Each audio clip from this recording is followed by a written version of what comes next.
একদিন এক খরগোশ যার শরীরের সমস্ত পশম তুলে ফেলা হয়েছে হঠাৎ করে 100 মিটার উঁচু ঈগলের বাসায় তার জ্ঞান ফেরে আর চোখ খুলতে সে দেখতে পায় ছোট একটি ঈগলের বাচ্চা তার দিকেই তাকিয়ে আছে।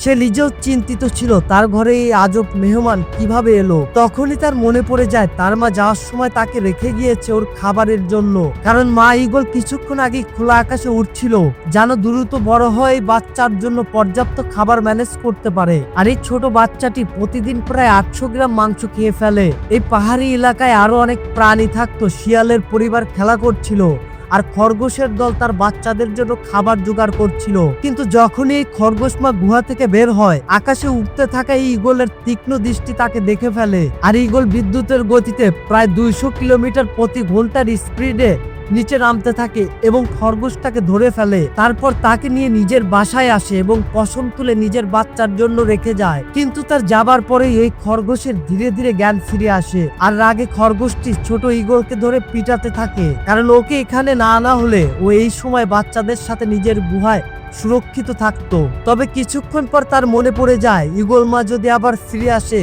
তার বাঁচা অসম্ভব হয়ে পড়বে। সে কাঁপতে কাঁপতে বাসার কিনারায় পৌঁছায়। নিচে তাকিয়ে সে গভীর গর্ত দেখে আর বুঝে যায় এখানে থাকা মানে নির্ঘাত মরণ। এই জন্য সে সাহস করে পাথরের উপর থেকে নিচে নামা শুরু করে দেয়, কারণ এই বিপজ্জনক রাস্তায় তার বাঁচার শেষ আশা লুকিয়ে আছে।